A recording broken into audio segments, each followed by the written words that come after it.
para mí es un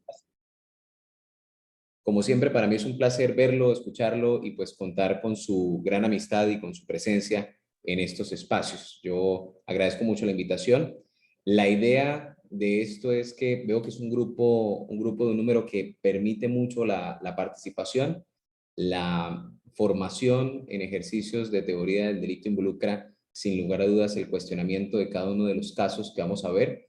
Desde ya les anticipo que va a haber un sector que va a ser el análisis de los principios que rigen la teoría del delito y posteriormente vamos a tener alguna especie de casuística, tanto alemana como española, y cómo es que esos casos y esas formaciones estructurales de teoría del delito pueden aplicarse al ordenamiento jurídico mexicano, que he estado estudiando en un gran sector, cómo se organiza estructuralmente su derecho penal sustancial y la forma en la que, pues, para que tenga una experiencia comparada, cómo se solucionarían algunos casos en España, cómo se solucionarían en Colombia y cuáles, digamos, las posiciones actualmente en pugna.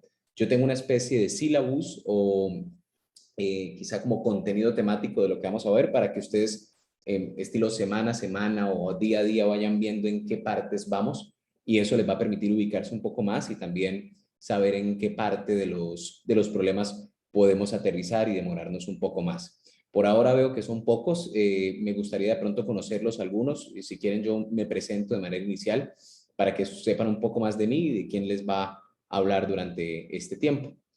Mi nombre, como bien lo dijo el profesor Camilo, es Juan Camilo Páez. Yo soy abogado, litigante en áreas de derecho penal y una figura particularmente colombiana que es la extinción del dominio que se deriva de las consecuencias penales, en algunos casos que tiene que ver con figuras económicas. Yo soy magíster en Derecho Penal, Procesal Penal y Ciencias Penales de la Universidad Libre y candidato a doctor en Derecho Procesal Contemporáneo. Mis estudios principalmente han sido en aspectos de teoría del delito. Principalmente mi tesis de maestría tiene que ver con el estudio de la ubicación del dolo y los problemas que generan los diferentes errores de tipo y de prohibición que pueden existir en la dogmática jurídico-penal. Me dedico a orientar las asignaturas de teoría del delito, tutela penal de los bienes jurídicos, que sería una especie de penal especial, y derecho procesal penal y criminalística. Esos han sido algunos de los ejes de estudio. He dedicado una parte de mi vida a la administración de justicia, sirviendo para lo que en Colombia se denomina la rama judicial, allá el Poder Judicial, y ya el resto de mi vida pues constituí mi oficina y eso ha permitido pues poner en práctica algunos de los conocimientos que se pueden aprender al interior de la dogmática. Quisiera conocerlos, no sé si alguno se quiere presentar voluntariamente, me gustaría escucharlo o escucharla.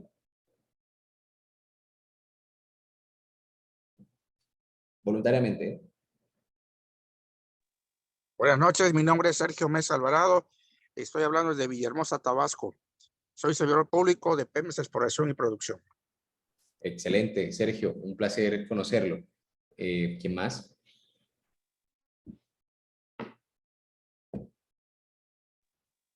Buenas tardes, mi nombre es Marcia Priscila Ruiz Félix, soy agente del Ministerio Público en Cabo San Lucas. Excelente, excelente, muy bien.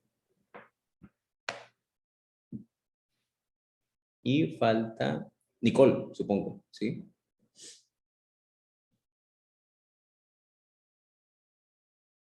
Hola, buenas noches. Me llamo Nicola Andrea Villamarín Garzón y soy licenciada en Derecho.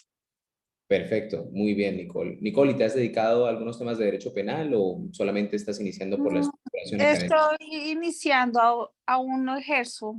Excelente, muy bien, Nicole, me alegra mucho. Bueno, entonces, como les decía, vamos a pasar a lo siguiente. Por acá tengo un PDF, quiero saber si lo puedo enviar, si alguien me puede colaborar desde, no sé a quién se lo envío. Ashley se había comunicado conmigo y también, permítame un momentico. Sí, La doctor, le María. habla Ashley. Puede ser con es que en este momento estamos Lucy y yo presentes. Ah, Entonces, tanto te lo puede enviar Lucy, o sea, se lo puedes enviar a Lucy o me lo puedes enviar a mí, no hay problema. ok, perfecto. Entonces voy a enviarlo por acá vía WhatsApp, ¿sí? Y tú lo puedes compartir, ¿sí? ¿Está bien? La otra opción es que como vas a estar todo el módulo, no sé si también te parezca que te agreguemos al grupo y ahí puedes enviar todo el material. Sí, sí, está perfecto. Yo no tengo ningún inconveniente. Bien. Por Vale, ahora, listo. por ahora lo voy a compartir acá en pantalla, a ver si lo puedo ver. Por ahora solamente el PDF de la estructuración de la clase. Más adelante iré enviando las lecturas particulares. Hoy quiero solamente iniciar con preguntas elementales de teoría del delito y posteriormente vamos con un poco más. Bien, entonces, déjame organizarme por acá. Ok.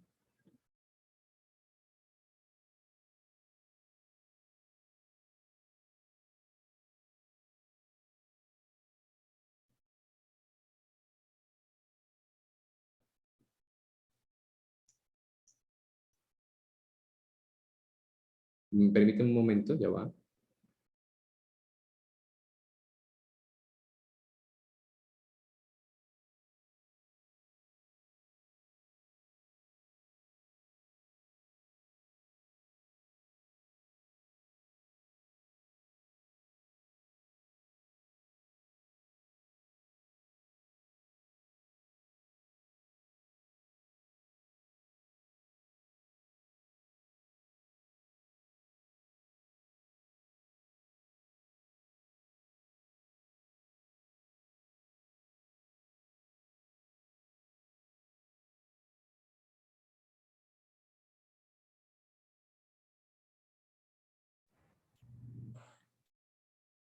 Lo siento, había tenido una pequeña falla, ya arréglame solamente un momento.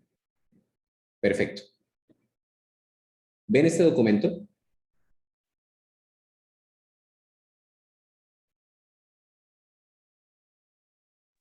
Sí, Perfecto. Bien, esto, apreciados colegas, es la estructura de la clase que vamos a tener durante estas sesiones que, si no estoy mal, constituyen 16 horas.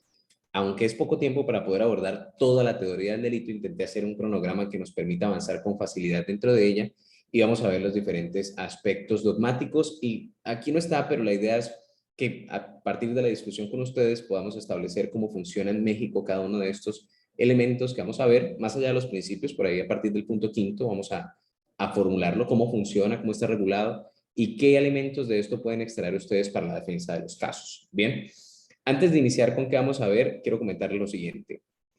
La teoría del delito responde en realidad una sola pregunta y es ¿qué se requiere? ¿Qué elementos requieren ser configurados para poder predicar un delito? Bien. Esto, pues, ha sido una construcción dogmática que ha tenido diferentes respuestas a lo largo del tiempo. Se formaron algunas escuelas o esquemas del pensamiento penal que intentaron dar una respuesta estructurada. Por eso, en algún momento vamos a estudiar a clásicos, neoclásicos, finalistas, funcionalistas y el postfuncionalismo en la manera en la como vinieron resolviendo alguno de estas respuestas, ¿bien? Con sus diferentes posturas, con sus diferentes dilemas. Sin embargo, esto no puede entenderse si no se alcanza a comprender que estos sistemas son derivaciones de principios, de entender que el derecho penal es la amenaza más grande con la que cuenta el legislador, que invade los derechos de los ciudadanos y que permite privar de aquel bien jurídico preciado que es la libertad. Y que de esta manera, en la medida en la que deben generarse algunas talanqueras, son los límites al ius puniendi o al poder punitivo del Estado los que van a permitir sistematizar un conjunto de reglas que se van a convertir en eso que conocemos como teoría del delito o estructura del delito. En ese sentido, los ejes temáticos que vamos a abordar son los siguientes. Hola, Germán, veo que te acabas de conectar. Un saludo. Los ejes temáticos que vamos a abordar son estos. Primero, la fundamentación constitucional del derecho penal, cómo es que el derecho penal proviene en realidad de la estructura constitucional de cada estado. Los principios del derecho penal, cómo es que se han creado unos límites a través de principios que impiden el desbordamiento del poder punitivo del Estado. Los elementos de la dogmática penal como derivaciones de sus principios, es decir, cada una de esas estructuras, tipicidad, antijuricidad, conducta, culpabilidad, etcétera, en realidad son derivaciones necesarias de los principios que limitan el poder punitivo del Estado. Y vamos a entrar a ver cada uno de los elementos del delito, no solamente a nivel dogmático, sino cómo se refleja eso en cada estado. Vamos a ver la conducta y la primera pregunta que vamos a resolver ¿es la acción o la conducta un elemento independiente de la teoría del delito o hace parte de la tipicidad. Esto es una discusión actual y muy vigente, y es que hay un gran sector de la teoría del delito contemporáneo que dice que la conducta en realidad es un elemento independiente del delito y no debe estudiarse dentro del elemento de la tipicidad. Esto tiene unas consecuencias muy importantes a nivel político-criminal y seguramente disfrutarán de alguna de estas discusiones. La idea es crear unas discusiones, les voy a plantear qué dice cada autor y cómo se ha reflejado, cómo se ha resuelto algunos casos concretamente en México. ¿Qué elementos se requiere para predicar la existencia de conducta a nivel jurídico penal? La distinción entre un hecho y una conducta es muy importante, pero entender muy bien cada uno de los requisitos para que un hecho se convierta en una conducta, cuando hay previsibilidad, cuando no la hay, cuando la previsibilidad es objetiva, cuando hay dominabilidad y cuando no, son algunos de los elementos que ya la teoría del delito ha estructurado, pero que seguramente pues tendremos que compartir acá. Bien, vamos a ver la tipicidad y por lo tanto la vamos a dividir entre el tipo objetivo y el tipo subjetivo. Dentro del tipo objetivo vamos a estudiar el bien jurídico, por qué las actuales corrientes del derecho penal estudian el bien jurídico en la tipicidad. Anteriormente se estudiaba como eje, como un componente muy importante de la antijuridicidad, pero actualmente se estudia principalmente dentro de la estructura del tipo objetivo. Posteriormente vamos a descender a los sujetos, sujeto activo, pasivo, qué los distingue, cuándo es cualificado, calificado o determinado y qué problemas surgen para el derecho penal a partir de ello, y cuándo son monosubjetivos y plurisubjetivos. Posteriormente vamos a ver la acción, descrita generalmente por el verbo rector, vamos a ver cómo identificarlo, y vamos a ver, ¿los problemas de la acción y la omisión son realmente iguales, la acción o la omisión? ¿Cuáles son las clasificaciones de los delitos de la omisión a nivel doctrinario? ¿Y cuáles son los problemas jurídicos frente al delito de omisión? Bien, que tiene varios, son muchos los problemas en realidad. Cómo identificar que un delito en realidad es de omisión y cómo juzgar la responsabilidad penal en un delito de omisión. Eso tiene mucha importancia, principalmente en aspectos de delitos económicos y delitos de estructura. Bien, cuando se tiene la garantía del bien jurídico y necesita en algún momento realizar una vigilancia determinada sobre él y se omite, ¿cuáles son algunas de las reglas? Dentro de los delitos de omisión, pues por supuesto vamos a ver la figura de la posición de garantía y cómo funciona y cómo es que esto determina la asignación de responsabilidad en materia penal. Vamos a ver el objeto material, el resultado, cuándo se entiende realizado el resultado para la teoría del delito. Esto va a ser muy importante para el fenómeno de la tentativa y poder identificar en cuándo aplica y cuándo no.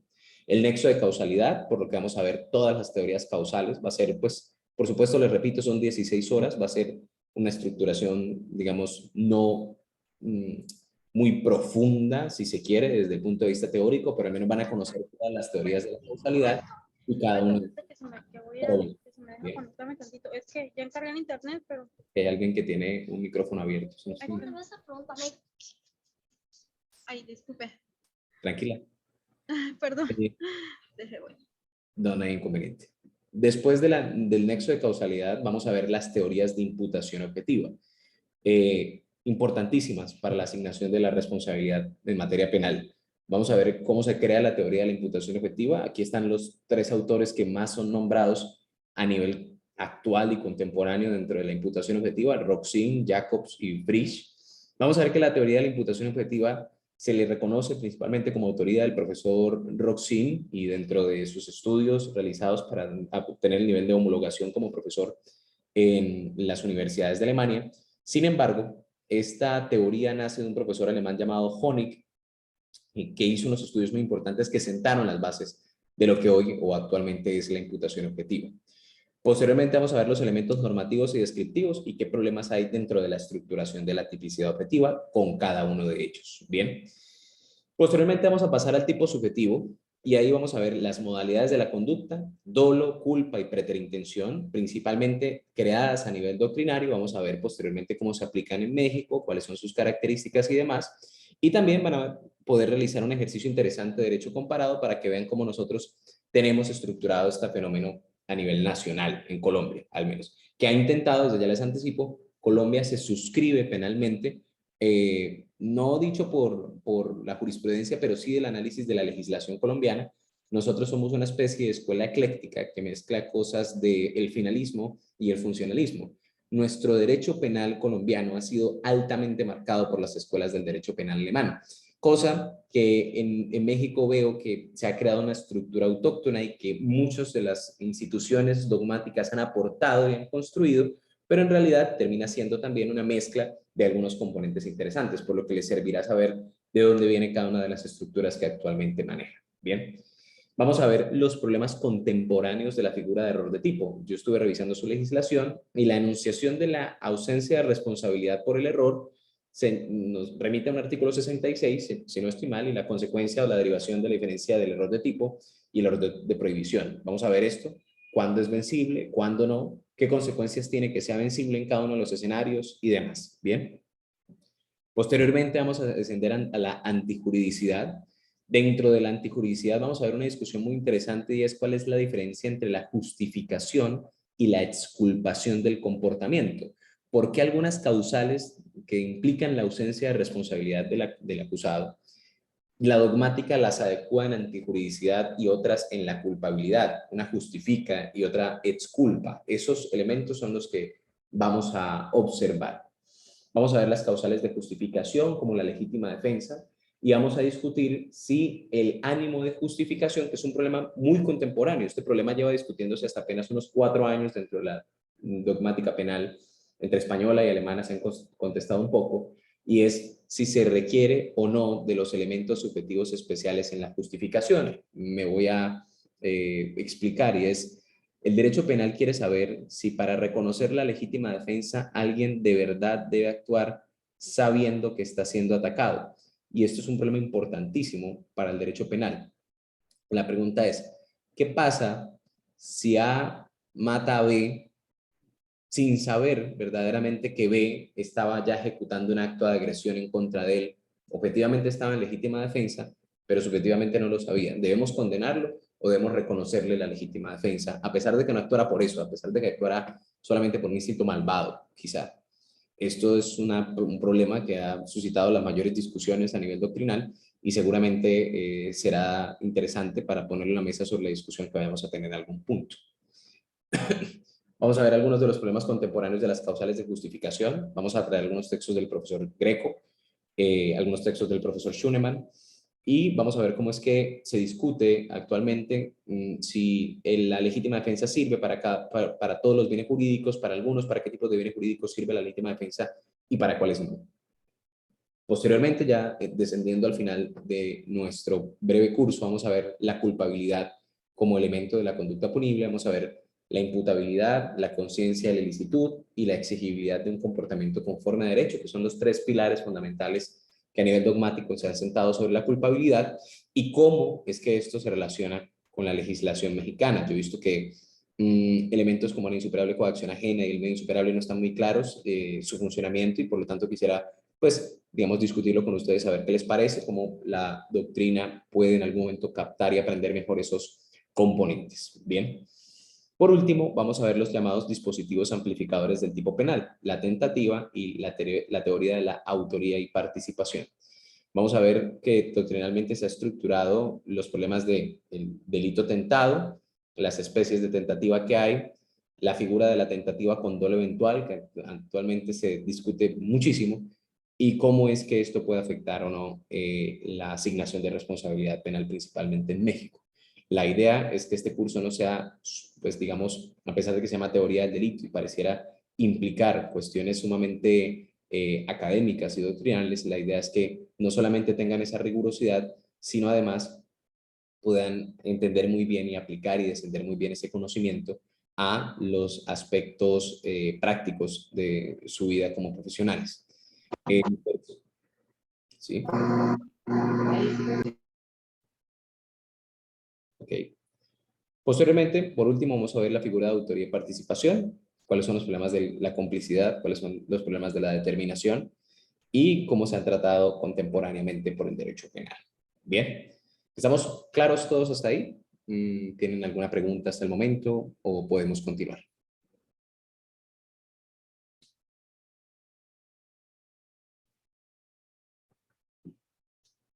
Entenderé el silencio como un silencio positivo y entonces continuaremos. Bien, la idea es que si algo de lo que estoy diciendo no lo entienden, no me permitan avanzar, sino más bien me exijan detenerme y precisarlo. Yo seré el más feliz si ustedes en algún momento me piden eso, porque seguramente podremos aprovechar para discutir un poco más acerca de algunas cuestiones. Bien, no siendo más entonces, me permito iniciar de una vez con...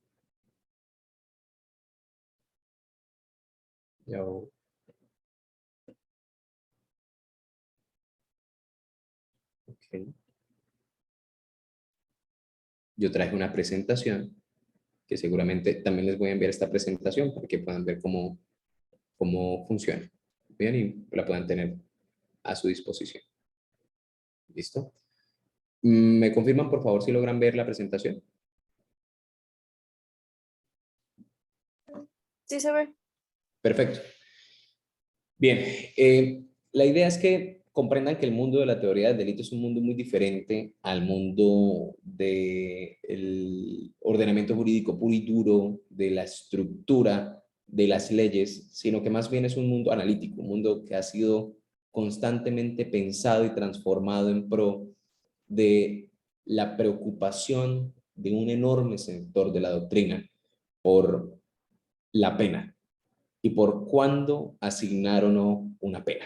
Bien, en la pantalla ven ustedes unas de las pocas, porque hasta el momento no puede poner más en realidad, pero son las mentes más brillantes que actualmente han minado el mundo del derecho penal.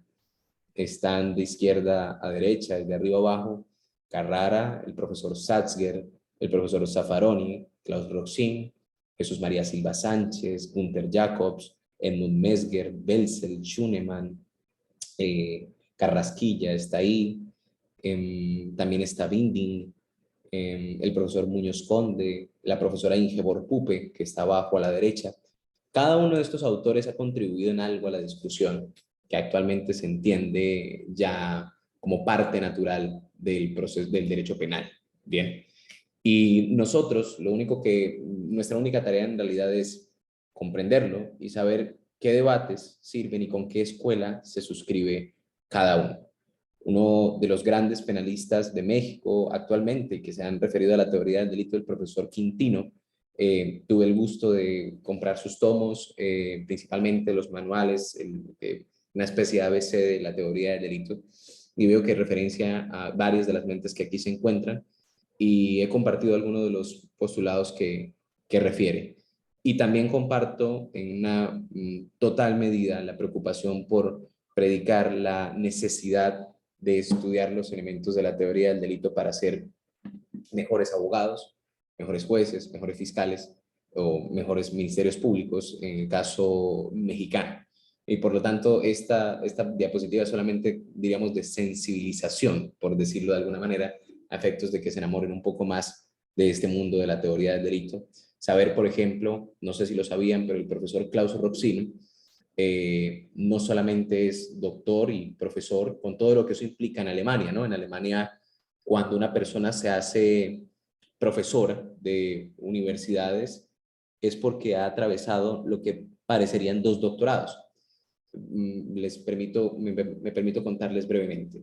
En Alemania, para ser profesor, primero ya tenías que haber sido doctor, o sea que tenías que haber sustentado una tesis doctoral que muestra un verdadero aporte a las ciencias, y principalmente en este caso a la ciencia penal. Pero para ser profesor tienes que pasar por un curso en el que tienes que crear tu libro de habilitación. Eso implica crear una tesis con la cual vas a orientar tu cátedra completamente. Bien, y esta habilitación es más difícil que el doctorado, porque tu jurado va a ser 3 profesores de diferentes universidades de Alemania que son titulares en cada una de esas universidades y van a cuestionar la viabilidad de tu tesis. Por eso, generalmente se les cambia el nombre cuando llegan a ser profesores. Cuando presentan a Roxin, generalmente lo que dicen es el profesor, doctor, múltiples veces doctor honoris causa Klaus Roxin. Klaus Roxin actualmente creo que debe tener unos 28 doctorados honoris causa en la medida en la que su teoría de la imputación efectiva le valió este reconocimiento. Con esto me permito continuar entonces y quisiera hacerles una pregunta y es esta. Es la expresión Pedro mató a Juan de un tiro en la cabeza refleja la realización de un delito. Quería preguntarles, y pues que se animaran a participar. Pues yo sé que la pregunta puede parecer estúpida en un inicio, pero confíen en mí, vale la pena participar en ella. Quería comentarles cómo está regulado esto en México.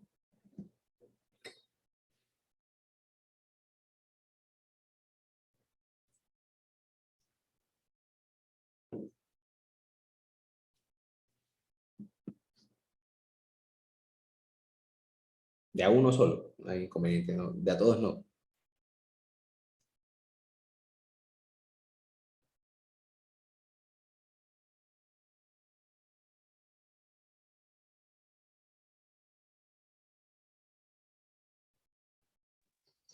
Estoy analizándole. Deme un momentito, ahorita contesto. Está bien. Creo que el homicidio para ustedes es el que priva de la vida a otro. Creo que dice así, ¿cierto? Así es, Lick, el que prive de la vida a otra persona. Ese es el artículo 302, si no estoy mal.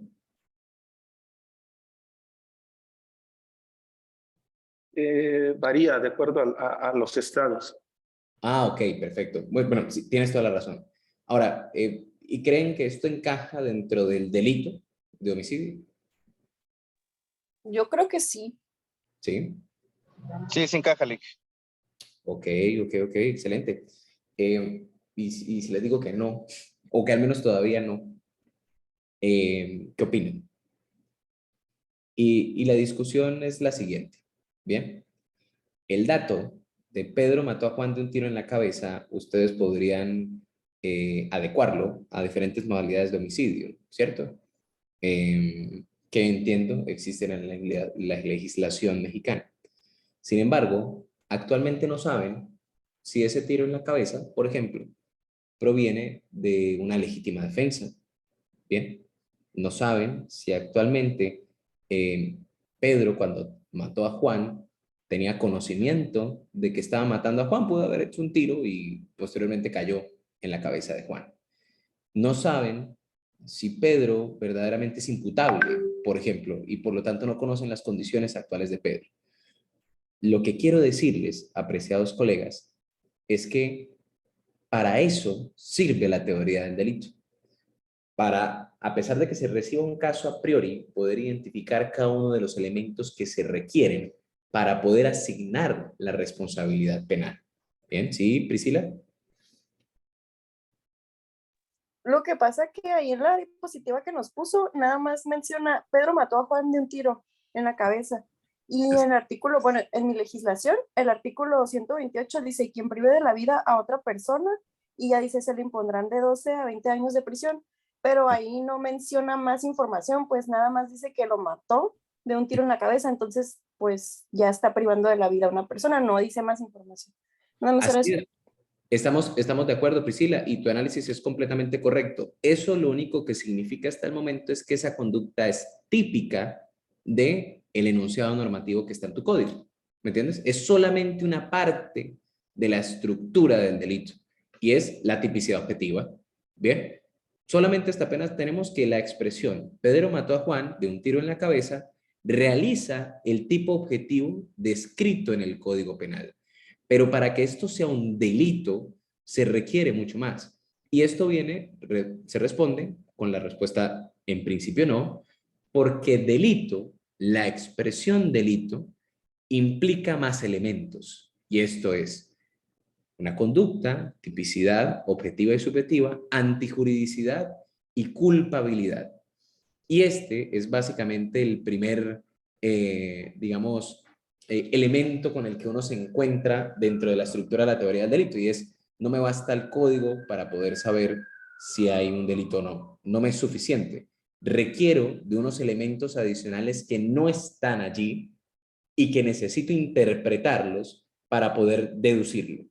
Bien, para poder saber cuándo hay tipicidad, cuándo hay antijuridicidad y cuándo hay culpabilidad. El verdadero problema es cómo es que su código, principalmente en México, se han adoptado estas figuras. Y esto sí es un verdadero reto, ¿bien? Y principalmente para mí, que vengo de una legislación en la que el artículo 9 de nuestro Código Penal dice, para que una conducta sea punible, se requiere que sea típica, antijurídica y culpable. Entonces te da unos elementos de una vez con los que tú puedes interpretar de una vez y decir, ok, mira, nuestro Código Penal en Colombia, el artículo 103 en Colombia, en todo Colombia regula el homicidio y dice, el que matare a otro incurrirá en prisión de 25 a 50 años. Es básicamente nuestra legislación.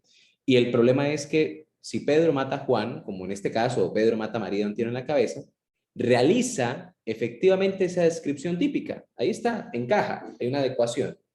Pero esa adecuación hasta apenas es una parte del delito, no es el delito completo. No es la conducta punible, no es esa estructura que se ha formado a través del tiempo para poder decir esto verdaderamente se trata de un delito. Bien. Y esto es una de las discusiones más, digamos, más importantes que yo quisiera dar con ustedes. ¿Qué se requiere acreditar para ustedes para que se trate de un delito? Bien. ¿Y cómo es que esos elementos van a tener un sistema? Ahorita vamos a ver cómo funciona y quisiera que por favor, si tienen, me gusta mucho eso, que tengan opiniones en contrario y que tengan respuestas propias de su ordenamiento jurídico para poder ir encauzando la discusión y seguramente funcionará. Bien. Por ahora continúo compartiendo acá pantalla. No ven mi pantalla, ¿cierto? Todavía. ¿Ahora sí?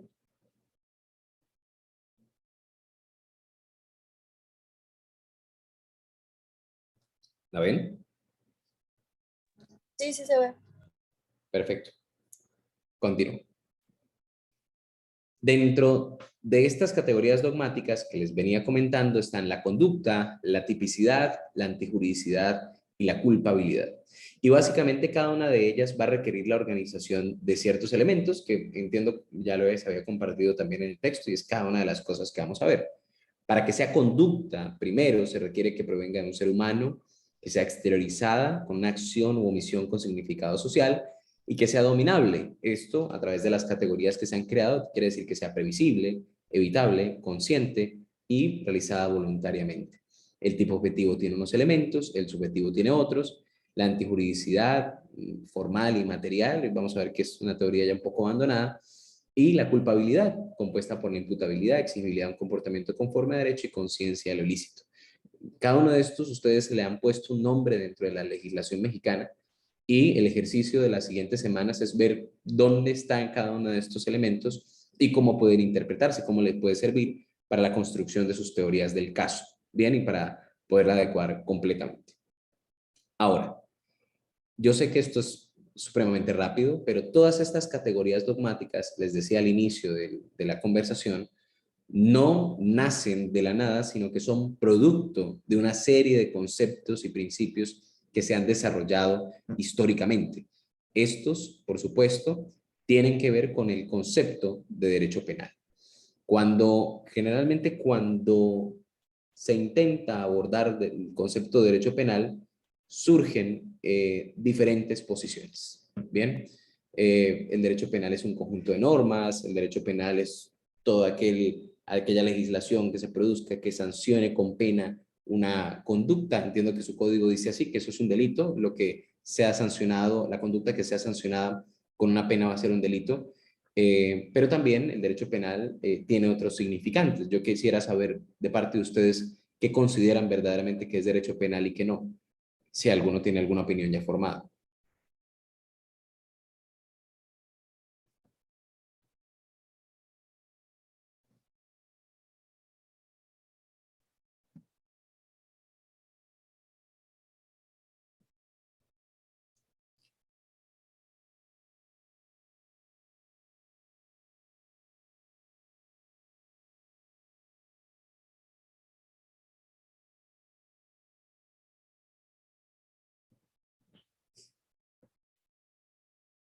¿Ninguno? ¿Prefieren que les proponga o algo por el estilo? Si es así, continúo. Perfecto. Colegas, el derecho penal, a través de su definición histórica, ha tenido siempre al menos tres significados. Bien. El derecho penal como normas que ordenan y prohíben. Bien. Ordenan la realización de ciertos comportamientos y prohíben la realización de otros. Lo que ustedes encuentran en sus códigos penales en cada uno de los estados y en la legislación. Bien. Eso es como derecho penal en sentido objetivo, ya lo vamos a ver así. Pero también el derecho penal es una facultad que tiene el Estado para crear normas. Bien, y esa facultad ha sido conocida como el ius puniendi, el derecho a castigar, el derecho que tiene el Estado de poder asignar una pena y de poder en algún momento castigar completamente esa conducta. Bien, y por otro lado se entiende como una ciencia que estudia y sistematiza esas normas, porque lo que hicieron, la cantidad de personas que les mostré anteriormente, pues es ciencia, y es ciencia del derecho penal. Todas esas tres cosas van a ser derecho penal materialmente y van a llevar a que ustedes puedan comprender ese significado.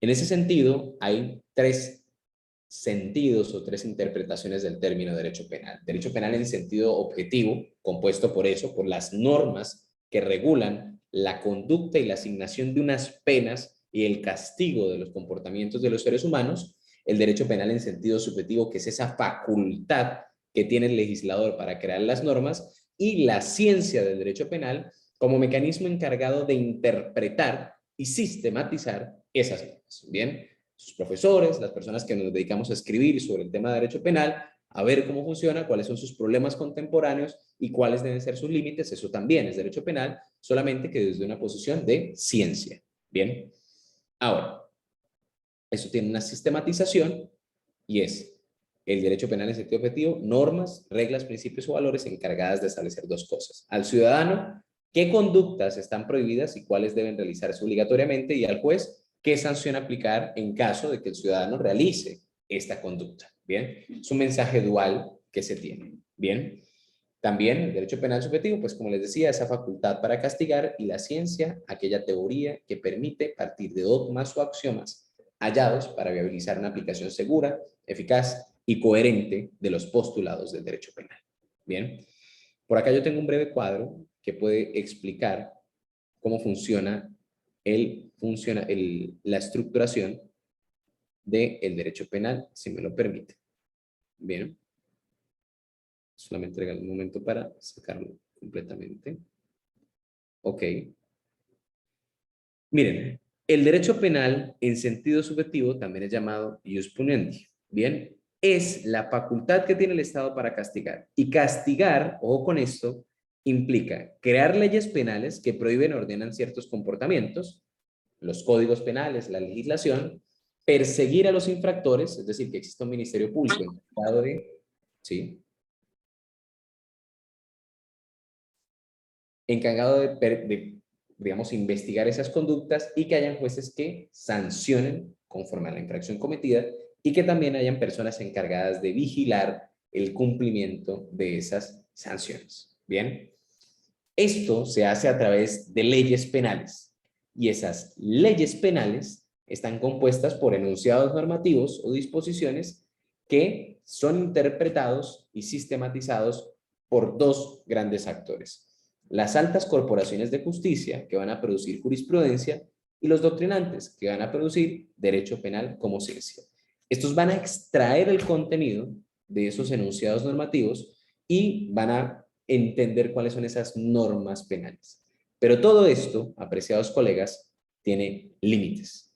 Y esos límites han sido llamados límites al ius puniendi, y son nada más y nada menos que principios. Bien, principios que les van a decir qué se debe y qué se puede prohibir, cómo se debe prohibir, a quién se le debe prohibir y cuándo se debe prohibir. Bien, por ahora puedo avanzar con esto un poco más. Por ahora quiero centrarme en esta discusión. Yo sé que esta discusión puede ser un poco dogmática, prometo que será de las pocas que serán solamente así, pero por ahora es necesario adentrarse en ella, y establecen esas normas penales, establecen valoraciones acerca de ciertas conductas, o por el contrario poseen un carácter imperativo.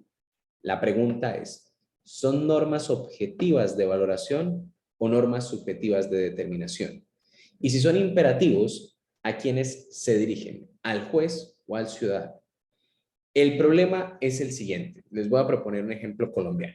Bien, cuando el legislador dice el que matare a otro incurrirá en prisión, o en México el que prive a otro de la vida, o el que prive de la vida a otro, entiendo que dice así, ¿está valorando negativamente la conducta o está enunciando mandatos respaldados por amenazas.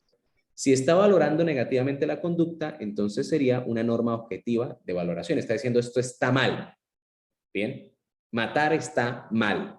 Es un incluso mandato moral. Bien, no se puede, digamos que en sí mismo yo valoro la conducta está mal. Y la pregunta también es, ¿qué valora, no? ¿Desvalora la conducta o desvalora al autor? ¿Está mal matar o está mal quien mata? Bien, o quien priva de la vida a otro. Por otro lado, hay otra respuesta y es, ¿está anunciando mandatos respaldados por amenaza? ¿Está diciendo no mates? Que sería una norma subjetiva de determinación. ¿Cuál es la intención del legislador con esto? Bien, y si es una norma subjetiva de determinación, ¿esto va dirigido al ciudadano para que no realice la conducta o va dirigida al juez para que en caso de que el ciudadano lo realice, aplique la consecuencia jurídica? No sé si se entiende muy bien esto, quisiera saber si lo pueden entender, si no lo explico mejor. Voy a retomar, yo suelo quitar y poner las diapositivas para... Yo sé que ninguno tiene la cámara prendida, pero al menos me gusta un poco más interactuar así. Bien, les voy a proponer el siguiente caso. El legislador dijo, el que matare o el que privare a otro de la vida. La pregunta es, cuando el legislador dice eso, tiene dos opciones. Está desvalorando la conducta, está diciendo, hay un desvalor en sí mismo, eso está mal y por eso debería estar prohibido.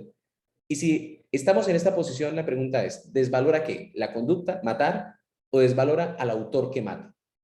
Son dos cosas diferentes.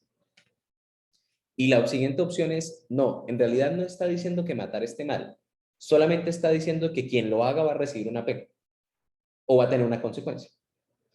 Eso es determinación. Quiere que la persona no lo haga y lo amenaza. Te impongo una pena. Bien. Y si es así, ¿a quién va dirigido el mensaje? ¿El mensaje va dirigido al ciudadano para que se abstenga de realizar la conducta o el mensaje va dirigido al juez para que aplique una sanción o una pena cuando el ciudadano incurra en la conducta realizada? ¿Se entiende bien el problema? Quisiera saber, a pesar de que no tengan alguna opinión al respecto, quisiera saber si el problema se entiende para poder seguir adelante.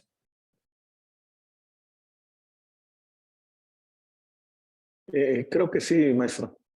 Ok, perfecto. Por favor, en caso de que no entiendan, por favor, coméntenlo. Bien, eso es lo que a mí me daría la tranquilidad de seguir. Bien.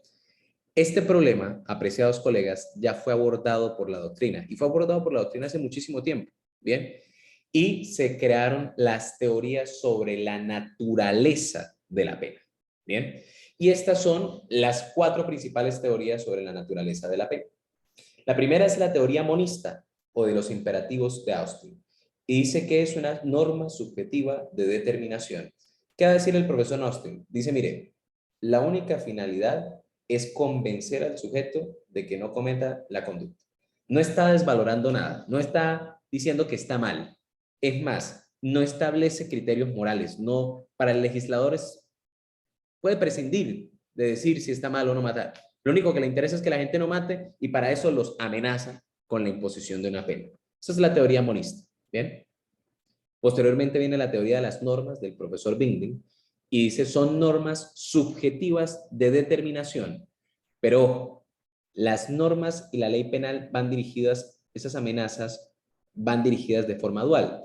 El delincuente no quebranta la ley penal, sino que la realiza y los mandatos del ciudadano están en otras áreas del derecho. Ojo con esto. ¿Qué va a decir Binding? Va a decir, mire, no hay normas que se quebranten, bien, a nivel penal, no hay normas que se transgredan. El ciudadano lo que hace es realizarla. Esa norma iba para él y la realizó y lo que va a tener es la consecuencia. Punto. Era una amenaza que él sabía que se le estaba haciendo y la tiene que hacer. Pero el juez tiene también otra carga y es aplicarla. Bien. Entonces, esa es la teoría de las normas. Son subjetivas de determinación. Intenta determinar al ciudadano e intenta determinar al juez. Bien. Posteriormente viene la norma de la teoría dualista del profesor Frank von Liszt. Bien. El profesor Frank von Liszt fue uno de los principales penalistas de la escuela clásica o del esquema clásico del pensamiento penal.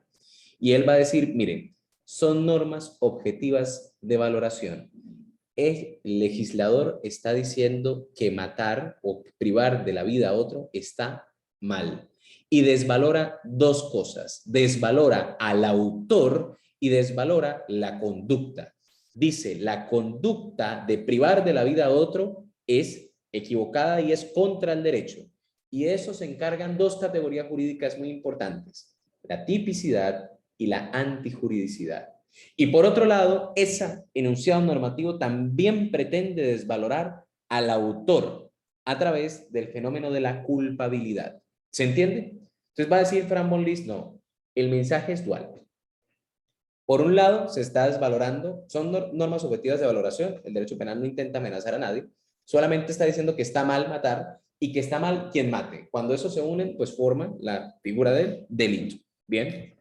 Por otro lado, está la teoría mixta de Mesger y dice, mire, las dos cosas, bien, las normas son objetivas de valoración, eso quiere decir que están desvalorando la conducta y al autor, pero también son subjetivas de determinación. Están pidiéndole al autor que no haga la conducta y lo están amenazando y le están también diciendo al juez que aplique una norma completa, es decir, la consecuencia jurídica, la pena, cuando el ciudadano la realice. Llega Mesger y junta todo, ¿bien? Y realiza lo que denominamos nosotros la teoría mixta de la naturaleza de la norma penal. Esta teoría mixta, apreciados colegas, es la que principalmente se suele utilizar en la mayoría de las configuraciones político-criminales de Latinoamérica y en general del mundo. Por lo tanto, es algo que compartimos México y Colombia. Bien, son los preceptos que se buscan con el derecho penal. Demostrar que una conducta está desvalorada, matar, que también hay que desvalorar al autor de ella y que además el derecho penal quiere algo y es intentar que el autor no cometa la conducta. Bien, intentar que el sujeto, el ciudadano, se vea amenazado por la existencia de una pena y que a la vez el juez sepa que existe una pena que tiene que aplicar en caso de que se cumplan unos presupuestos. Supongo que se entiende hasta el momento. Si no, por favor, me lo comenten. Esto hace parte solamente de cómo funcionan las normas en Colombia. No hay ninguna necesidad de detenernos. Por ahora vamos a ver lo siguiente. Permítanme un momento.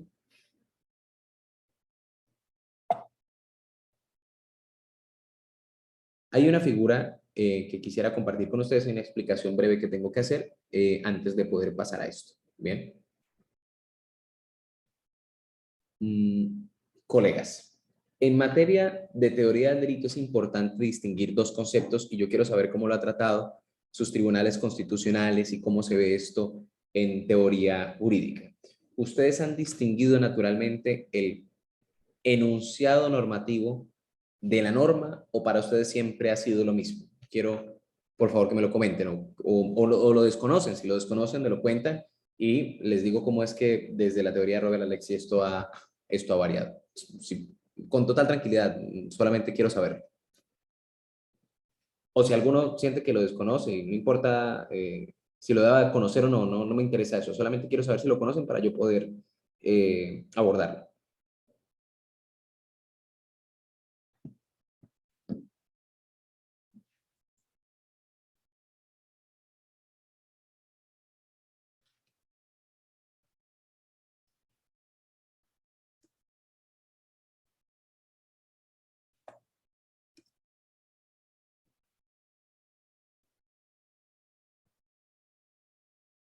Hola.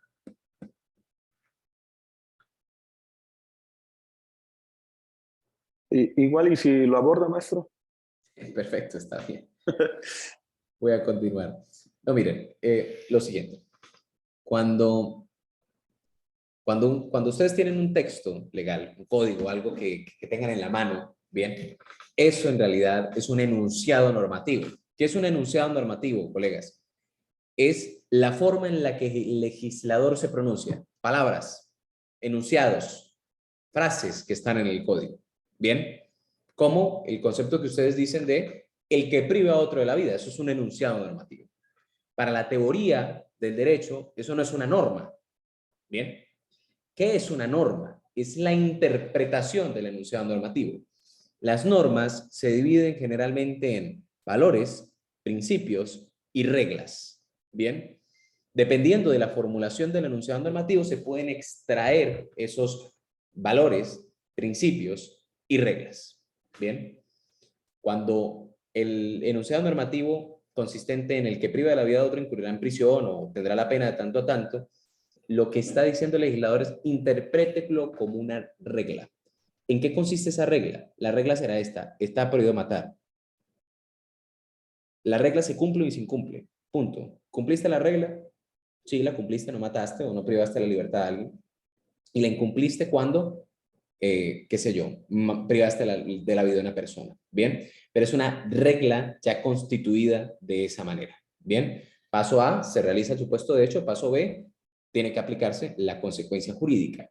El problema es que en el derecho penal no siempre tenemos normas así. Yo no sé si se hayan detenido a pensarlo. Me voy a explicar, bien, con un breve ejemplo que traigo para ustedes, y es la categorización de cómo funcionan estos enunciados.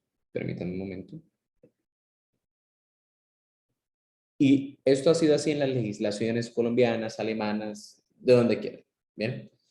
Hay enunciados normativos completos, que son aquellos que tienen tanto el supuesto de hecho como la consecuencia jurídica. Dice, el que prive de la vida a otro y trae también la pena. Bien. Pero también hay enunciados normativos incompletos, en el que falta algo, o falta el supuesto de hecho, o falta la consecuencia jurídica. Bien, en el Código Penal, ustedes tienen un Código Penal que es federal, ¿cierto? Eso sí me lo... Cierto. Ahí sí les pido ayuda. ¿Me explican cómo funciona?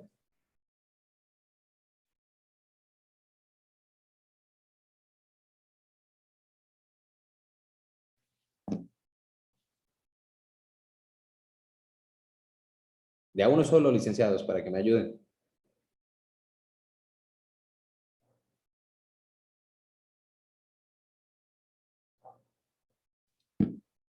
Hay un artículo, en su Código Penal hay un artículo que dice que más o menos así, es que recuerdo haberlo leído en algún momento que me llamó mucho la atención, y es delito todo aquello que la ley señale con una consecuencia de pena. Entonces, la conducta que la ley señale como consecuencia de una pena. Más o menos así dice, ¿cierto?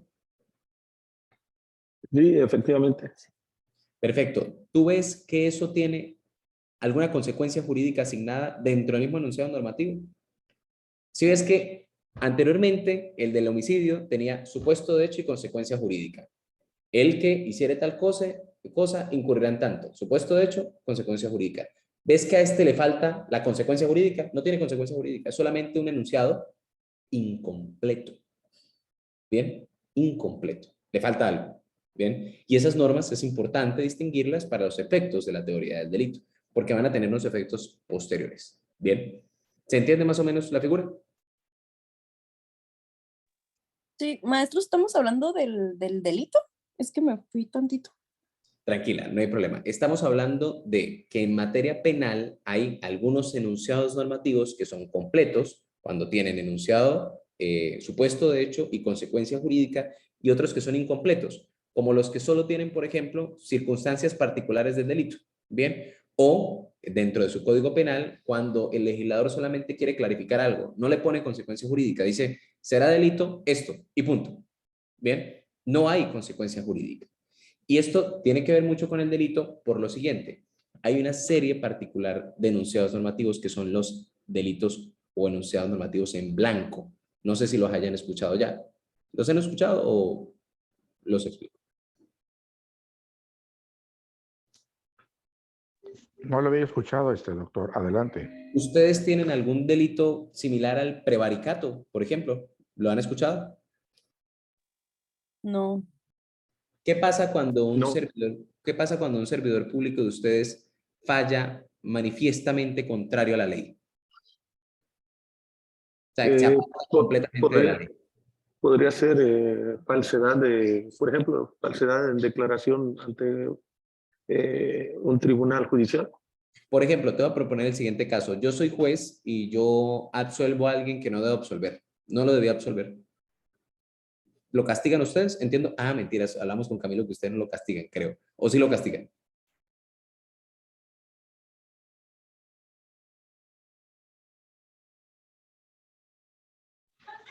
se le puede fincar una responsabilidad administrativa. Ellos tienen dentro un órgano interno de control o la judicatura para efectos si existe una conducta anómala por parte del juzgador. La persona que se sienta afectada puede ser el ofendido o la víctima o el propio imputado, la defensa del imputado, puede en un momento dado poner su queja ante la judicatura. Por eso está la ley de responsabilidades administrativas, ¿sí? De los servidores públicos. Y lo interesante, miren, lo importante el diálogo entre estados. En Colombia, fallar así es un delito, y es un delito muy grave. Tiene una pena de cerca de 18 años de prisión.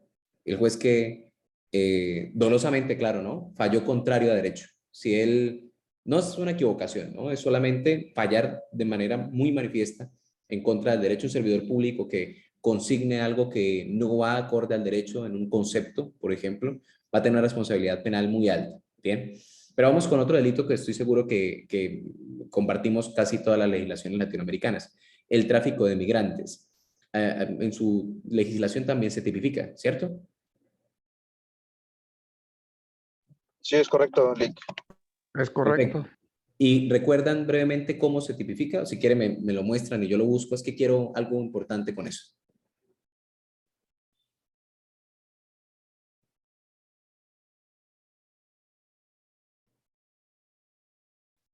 Bueno, hay unos compromisos internacionales de perseguir el tráfico de migrantes, eso es cierto, pero quisiera saber si de pronto pueden tenerlo al alcance.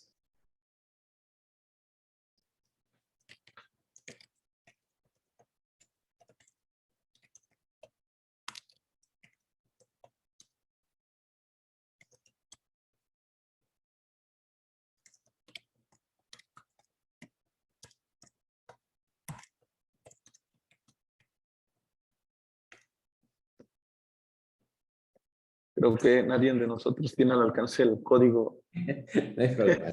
El código. Voy a buscarlo brevemente en México a ver qué me sale. ¿Listo?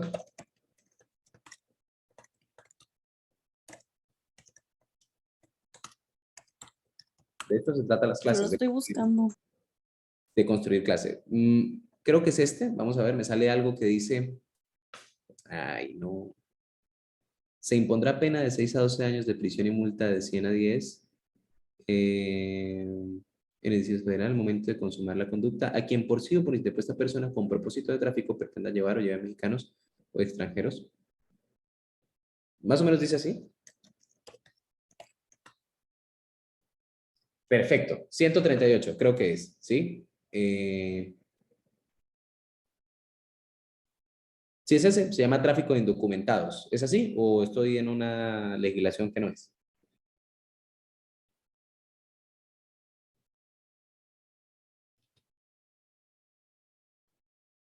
Auxilio.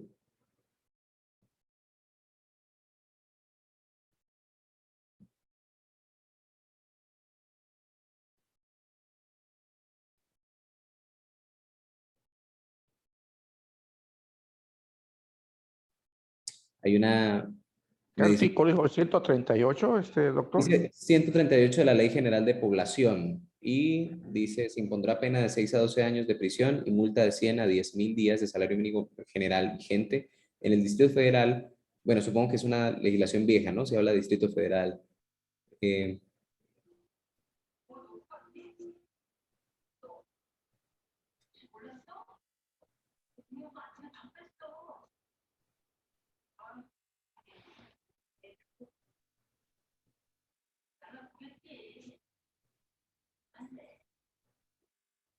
Sí, me habla de tráfico de indocumentados.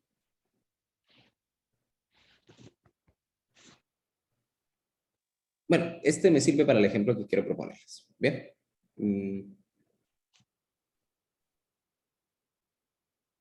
Regálenme solamente un momento.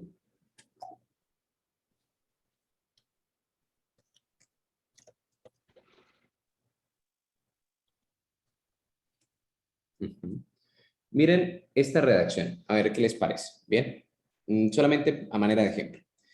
Había un artículo, supongo que no sé si está vigente o no, que dice lo siguiente. Se impondrá pena de prisión se impondrá pena de 6 a 12 años de prisión y multa de 100 a 10.000 días de salario mínimo general vigente en el Distrito Federal y en el momento de consumar la conducta a quien por sí o por interpósita persona con propósito de tráfico pretenda llevar o lleve mexicanos o extranjeros a internarse a otro país sin la documentación correspondiente. ¿Se entiende la estructura? Vamos a solamente jugar con él, ¿bien? Para poder llegar a un punto que me interese. ¿Se entiende básicamente la estructura?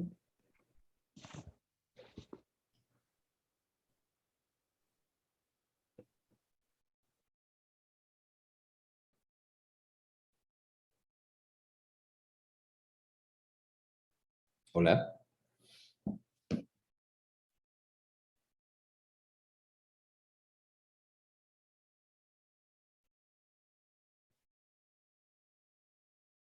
Sí, Hola. sí Eh, escuchas. sí, maestro. Perfecto. Eh, Voy a repetirlo de nuevo. Sin la documentación vigente. ¿Cuál documentación? ¿Cuál documentación crees que es la necesaria para incurrir en el tipo penal?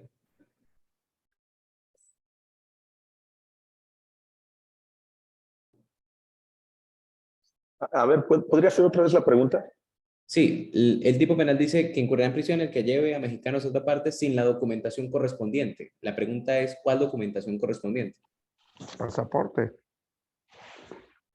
Ok, ¿solo pasaporte? ¿O crees Bueno, que hay alguna Es, Alguna documentación? identificación, que lo identifique como mexicano. Ujú. o sea, ahí está el ejemplo a lo que se refiere usted sobre el enunciado normativo en blanco, Exactamente. Y porque es que no lo no es trae. claro, Exacto. no es clara la norma, no especifica, como ese ejemplo, no especifica qué documento. Exacto, perfecto. Eso es básicamente a lo que quiero referirme. Y el problema es que el derecho penal se vale de muchos enunciados normativos en blanco. Bien, cuando por ejemplo en delitos tributarios dice incumpliendo o con infracción a la normatividad tributaria, cuando no declare o disimule impuestos, cuáles impuestos, cuál información tributaria, cuál norma. Estos se llaman tipos penales en blanco. ¿Por qué se llaman en blanco, doctores? Porque el legislador puso un espacio en blanco y dijo llénenlo con lo que se requiera. Bien, entonces en los casos, por ejemplo, supongamos que es un caso migratorio, tú vas a tener que buscar una ley mexicana que te diga qué documento es el que te acredita la posibilidad de moverte al interior del país y de que seas movilizado por alguien. Bien, cuando se trata de información tributaria vas a tener que buscar una ley que te diga qué información tributaria. Y esto, apreciados colegas, supone un problema importantísimo para el derecho penal y es la indeterminación de los espacios en blanco que ha tenido el legislador. Bien, y nosotros vamos a intentar definirlo más adelante con, eso se llaman elementos normativos, saber cómo se llena el elemento normativo y qué requisitos debe tener. Por ejemplo, si el elemento normativo puede llenarse con una resolución, por ejemplo, de una ciudad, una municipalidad, de algún sector, solamente, qué sé yo, el alcalde o alguna persona o el gobernador de algún sitio saca una norma y se puede llenar con eso, o si tiene que tener cierta categoría, debe ser, por ejemplo, en la ley clarificada, si debe ser constitucional, etcétera, ¿bien? Por ejemplo, una pregunta que quiero hacerles, ¿en su país se regula algún delito que tenga que ver con la contratación del Estado, quien realiza un contrato estatal sin cumplimiento de algunos requisitos para ello, o quien estando inhabilitado se postule o gane un contrato público, que termina siendo muy importante? ¿Existe eso en México?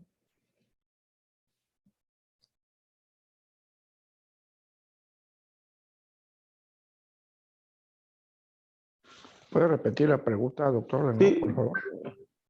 Sí, la pregunta es si en México existen algunas regulaciones penales, hay algún delito que verse sobre la contratación del Estado. Cuando un particular quiere contratar con el Estado, si eso está regulado a nivel penal, si hay algún peligro de incurrir en un delito, cuando no se llena algún requisito, por ejemplo, o cuando estando inhabilitado o impedido para poder contratar, lo hago. ¿Existe alguna reglamentación así en México?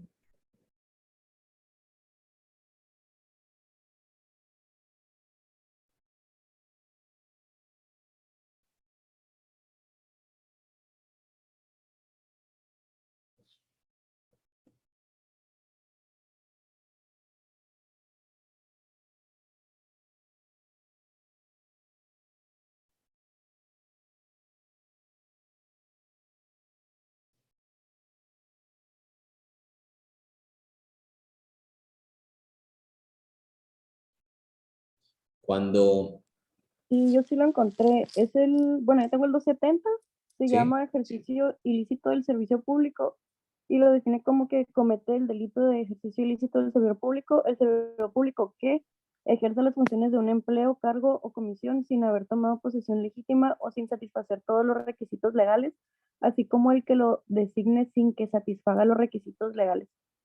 Excelente, Priscila. Ahora, ¿lo puedes volver a leer de nuevo? Solamente para recordar algunos puntos. ¿Cómo es? Sí, dice, comete el delito de ejercicio ilícito del servicio público, el servidor público que vienen 7 supuestos. El primero fue que ejerza funciones de un empleo, cargo o comisión sin haber tomado posesión legítima o sin satisfacer todos los requisitos legales, así como el que lo designe sin que satisfaga todos los requisitos Si legales. quieres, vamos hasta ahí. Sin haber tomado posesión legítima, ¿cierto? Y sin cumplir sus requisitos legales, creo que es que dice. Sí, ajá. Perfecto. Las preguntas evidentes. ¿Cuándo se toma posesión legítima y cuándo se cumplen los requisitos legales para el cargo? Y surgen una cantidad de cosas, porque el acto de posesión legítima para diferentes cargos públicos son diferentes, en una gran mayoría de casos. Pero también los requisitos legales para diferentes cargos públicos son diferentes. Entonces ves que el código no te los trae. No te dice cuando te falte la experiencia para ser de 30 años, para poder ser servidor público de tal cargo, incurrirás en prisión si te posesionas, por ejemplo. ¿Bien? ¿Se entiende, Priscila, el punto al que quiero llegar? Sí. Esto es exactamente lo que les comentaba, un enunciado normativo en blanco. Bien, y estos enunciados normativos en blanco tienen algunos problemas muy interesantes para el derecho penal en la forma en la que ustedes van a tener que generar esa integración. Bien, por ahora me va a permitir continuar, porque desde ya les anticipo que será un problema que vamos a abordar acá. Bien, entonces este sería el último, enunciados normativos en blanco. ¿Listo? El que estamos desarrollando.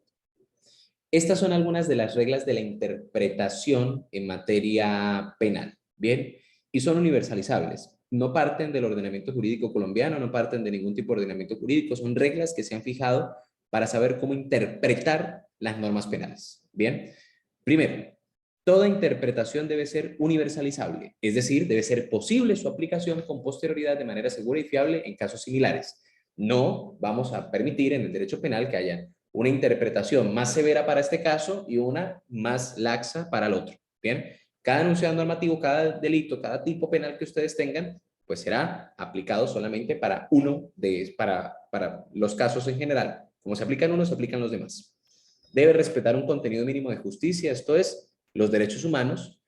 Toda interpretación debe ser conforme a la Constitución, es elemental, pero al menos tiene 3 límites. Bien, que en realidad terminan siendo 4, pero vamos a ver. Primero, se prohíben interpretaciones absurdas. Segundo, se prohíben las interpretaciones derogatorias, es decir, si ese tipo penal no existiera, tendríamos esta consecuencia.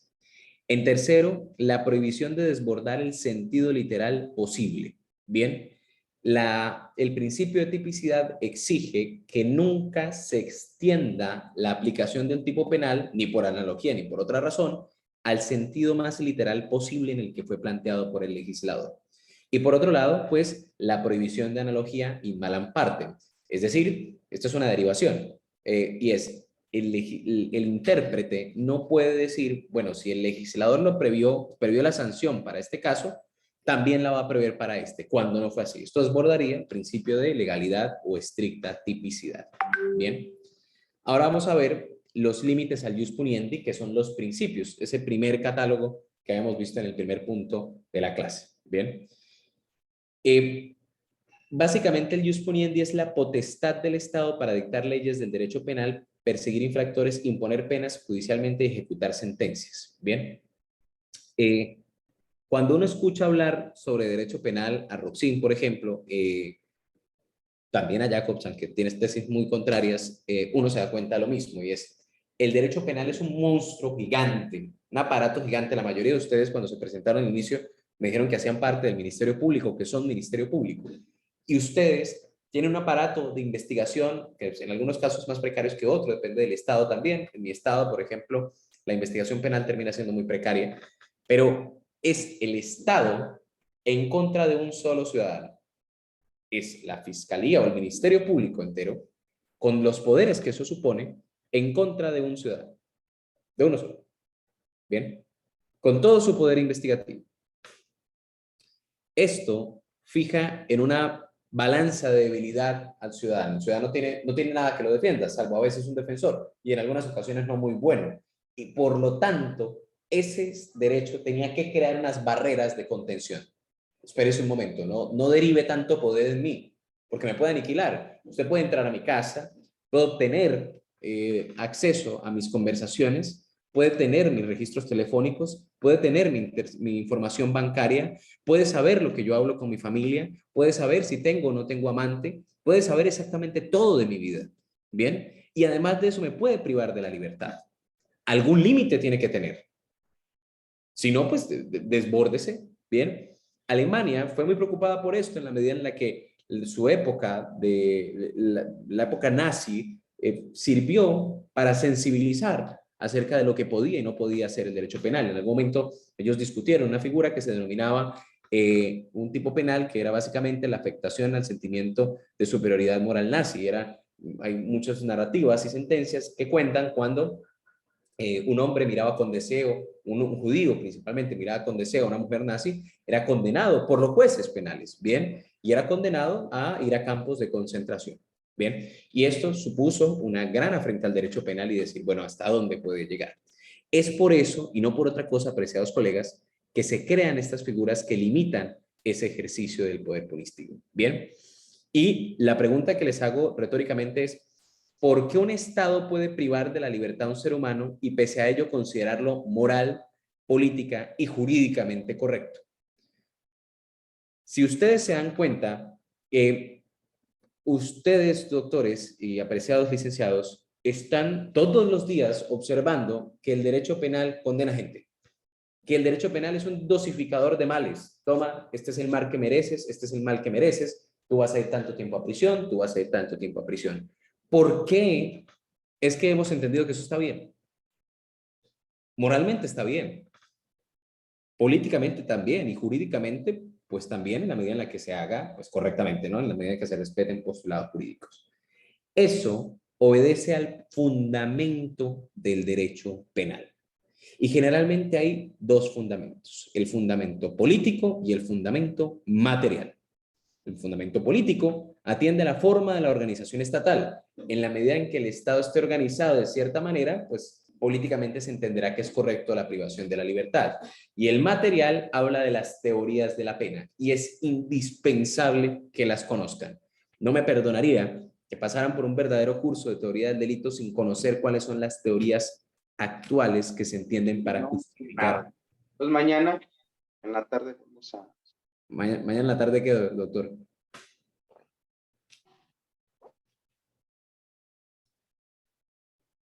Había alguien con el micrófono encendido. Entonces, continuemos. Bien.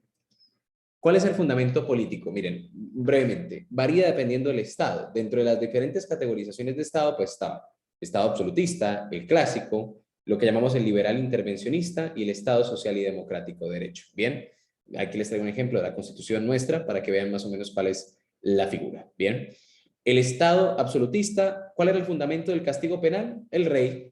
Básicamente se entendía que el rey era un vicario de Dios, un mandado de Dios, y se podía determinar quién iba preso y quién no, porque así lo decía Dios. Posteriormente, con el Estado liberal clásico, era el fenómeno del contrato social, ¿no? Cada uno de nosotros se dio cierta parte de su libertad para vivir bien y punto. Bien, y con eso ya entendemos que el otro también se dio esa parte de la libertad y lo puedo castigar. Así que en lo que estemos de acuerdo nosotros en castigarnos, nos castigamos. Bien. En el Estado liberal intervencionista, pues era en la defensa social. Vamos a defender a la sociedad. Bien. Y para defender a la sociedad hay que privar a la gente de la libertad. Pero para el Estado social y democrático de derecho, no era solo eso. Ya es la exclusiva protección de bienes jurídicos. Bien. Y es allí donde nace la teoría del bien jurídico. De hecho, el fenómeno del bien jurídico nace con un artículo de Roxin del año, qué sé yo, eso sería como 83. Bien, y a partir de allí se empieza a formular toda una teoría que está aparejada con esto. Bien. Ahora, el fundamento material de por qué se castiga se puede expresar de la siguiente manera. Esto es lo que ustedes han conocido como teorías de la prevención general, prevención especial y teorías absolutistas. Bien. Permítanme un momento. Ya llevo como 10 horas de clase con esto. Ahora, el fundamento material se divide en dos. Las teorías absolutas y las teorías relativas o preventivas. Bien. Dentro de las teorías absolutas, generalmente está la teoría de la retribución, la justicia o de la expiación. Bien. ¿Qué significa una teoría absoluta? Que está desvinculado, que castiga, escúchenme bien, porque se debe castigar. Y punto. Porque ese castigo es necesario y merecido en todo caso. Porque el castigo se merece. Bien. Por otro lado están las teorías relativas o preventivas y hacen referencia a que están persiguiendo algo. Las teorías absolutas no persiguen nada con el castigo. No persiguen maltratar, no persiguen generar escarmiento, no persiguen generar arrepentimiento, no persiguen resocializar, no persiguen absolutamente nada. Solamente es porque se debe castigar y punto. No les interesa el efecto social que tenga. En cambio, las teorías relativas sí, y hay dos. Una de la prevención especial y otra de la prevención general. Bien, la prevención especial, ya vamos aquí, está dirigida al delincuente. Bien, solamente al delincuente. Y se traduce en dos figuras. Prevención especial negativa, que es la eliminación del delincuente. Castigo con pena para que el delincuente sea eliminado o inocuizado, para que no pueda ser más delincuente. Te meto 10 años a la cárcel con el único propósito de que no, durante esos 10 años no puedas hacer nada más. Punto. Bien. En segundo lugar, la positiva, pues es resocializarlo. No, yo ya me dirijo a ti, delincuente, pero ya no quiero es solamente impedirte que haga las cosas. Quiero hacer de ti una mejor persona. Quiero resocializarte. Bien. Y por otro lado, está la teoría de la prevención general, que también tiene su posición negativa y su posición positiva. La teoría de la prevención general dice, será negativa cuando yo me dirija a la comunidad en general buscando aterrorizarla. Entonces el derecho penal saca al legislador un delito y dice, el que priva a otro de la vida incurrirá en prisión de tanto a tanto, con un único propósito, que la gente sienta miedo. Y eso les permita en algún momento abstenerse de cometer el delito, no convertirse en delincuentes. Y por otro lado, la prevención general positiva es aquella que intenta generar conciencia moral. Castigo para que la sociedad se dé cuenta que esto está mal y entre ellos se animen a no cometer el delito. Bien, ¿habían escuchado esta división anteriormente, apreciados colegas? No, no, lo personal no. Ok, ¿consideran que en su estado o en México existe alguna teoría que se haya asumido?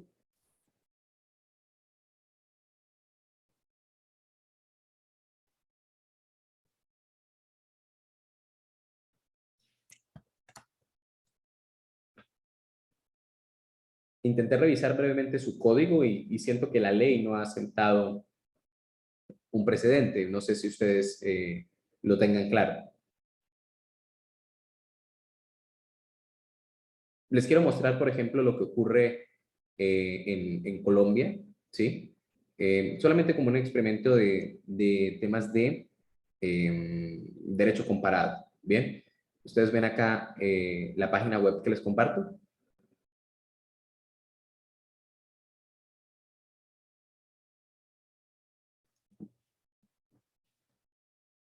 ¿La ven?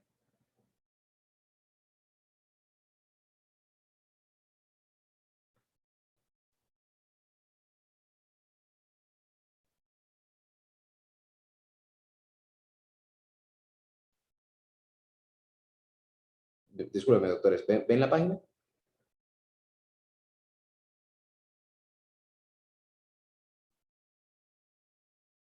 Sí. Perfecto. En el artículo 4 dice funciones de la pena y te establece, hace una mixtura, digo yo acá, el salpicón es una fruta, no es una bebida que se bebe en Colombia que tiene muchas frutas, ¿bien?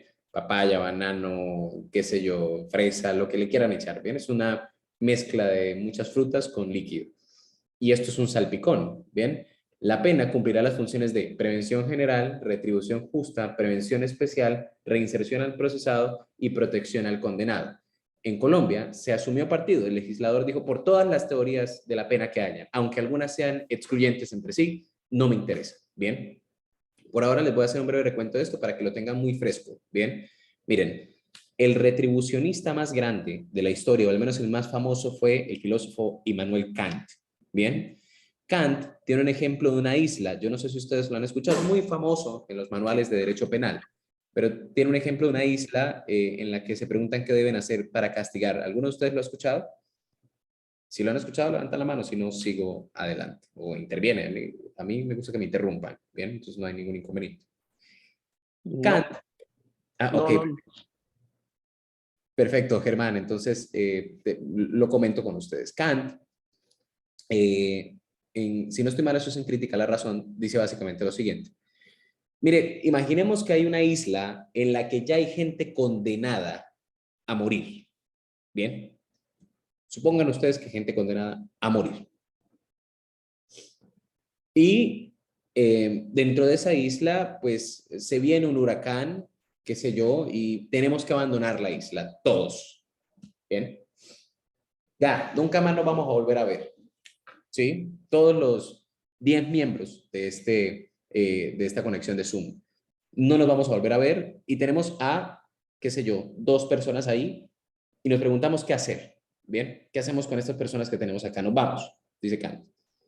Nunca más nos van a volver a lesionar. ¿Los dejamos ir? ¿Ya? ¿Salimos de ellos? Porque miren que si todos nos vamos, ya no nos van a volver a hacer daño. Incluso puede ser, dice Kant, que ellos se vayan a otra isla donde no hay más gente, ¿bien? O que se queden acá y ya, y no sabremos si murieron o no, solamente se quedaron solos ellos y punto. No estamos protegiendo a nadie con su privación de la libertad. ¿Qué hacemos? ¿Los matamos? Dice Kant, sí. ¿Por qué? Porque el castigo debe aplicarse independientemente del efecto que se persiga con ello. Por eso son retribucionistas. Tengo que devolvértelo, eso es todo. No necesito más, solo devolverte lo que hiciste. Ya. Necesito retribuírtelo. Tómalo, esto es lo tuyo. Bien. Diferente van a pensar quienes adoptan las tesis, por ejemplo, de prevención. Y como Roxy, va a decir, no, pero si ya no hay nada que prevenir, ya no hay nadie a quien proteger, ¿para qué lo vamos a condenar? ¿Para qué lo vamos a condenar? ¿Para qué vamos a aplicar la pena? Bien. Estas son, apreciados colegas, las diferentes tesis existentes actualmente sobre la justificación de la pena dentro del derecho penal y dentro de la teoría del delito. Bien. Ahora, apreciados colegas, vamos a entrar rápidamente.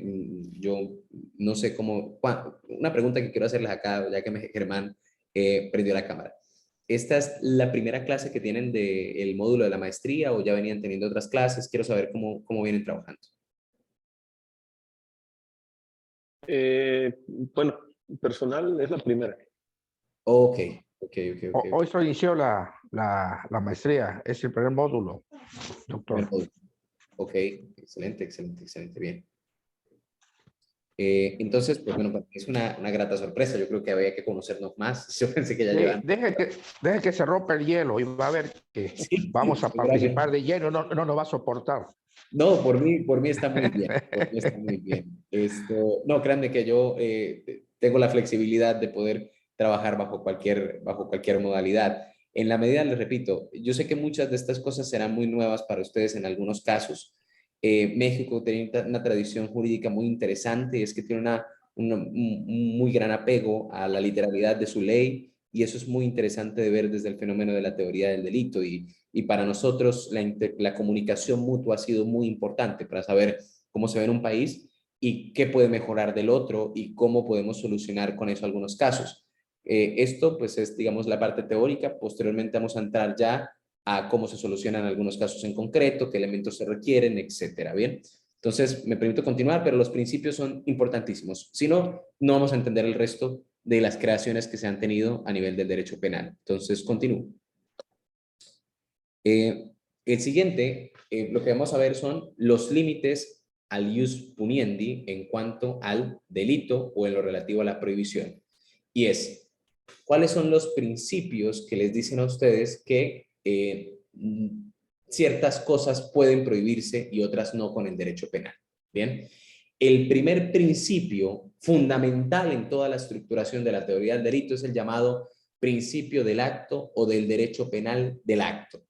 Y básicamente puede formularse así: no hay delito sin conducta humana. Punto. Bien. A partir de esta exigencia, solo se permite castigar al hombre por lo que hace, no por su conducta social y no por lo que es, ni por lo que desea, piensa o siente. Lo opuesto es el derecho penal de autor, en donde la persona se castiga por quien es y no por lo que hace.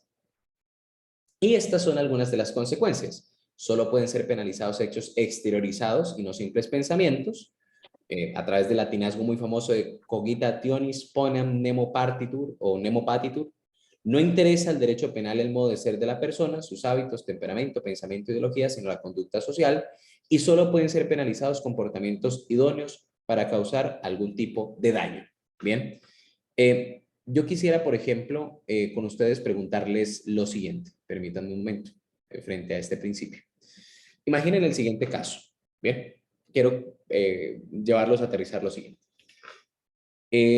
Juan está siendo investigado penalmente por, qué sé yo, tráfico de estupefacientes, droga, lo que quiera. Pero la Fiscalía o el Ministerio Público se da cuenta en unas escuchas que Juan también planea matar a su novia.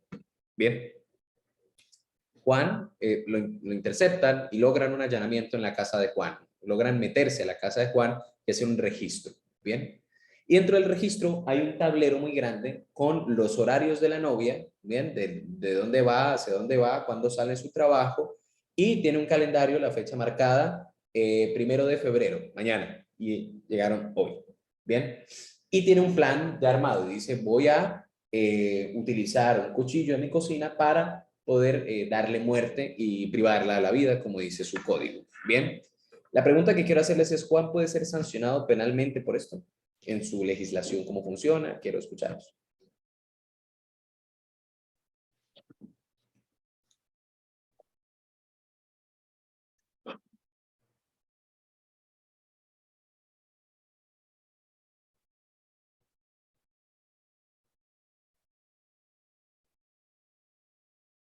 Sin pena.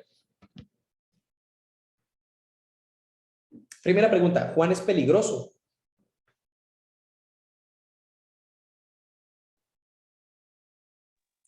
¿Juan era el que lo quería matar? Juan, Priscila, Juan tiene en su casa un tablero donde básicamente planeó el homicidio de su novia, ¿bien? Y lo va a ejecutar mañana. Sí, es peligroso. Peligrosísimo, a mí me parece que Juan es muy peligroso, dice que, o sea, organizó todo un plan, ya tiene la agenda de la novia, eso es una persona sumamente peligrosa, pero Juan merece castigo penal. Pues no, ¿Y por qué no, Priscila? ¿Quién dijo, Priscila o quién lo dijo? Es que no veo. sí, yo, Ah, bueno, ¿y por qué no, Priscila? pero apenas lo está planeando, ¿no? Ajá, sí, apenas lo está planeando. No lo está ejecutando. Exactamente, Priscila. Esto es la expresión, perdónenme, más simple, ¿bien? Pero la más eficaz para poder explicar de qué va el derecho penal de acto. La única razón por la cual el derecho penal no puede intervenir es porque no has hecho nada, porque Juan no ha hecho nada. No ha cometido la conducta del Exactamente, exactamente. Entonces la gente suele decir, bueno, ¿y tenemos que esperar a que Juan lo haga? Sí, tenemos que esperar a que Juan lo haga. El derecho penal, bueno, puede ser que con esto lo disuadan, etcétera, pero el derecho penal es un aplicador de consecuencias para quienes hicieron cosas. Bien. Sin embargo, hay ocasiones en las que el legislador se enloquece y quiere castigar a quien es peligroso. Les voy a comentar una anécdota.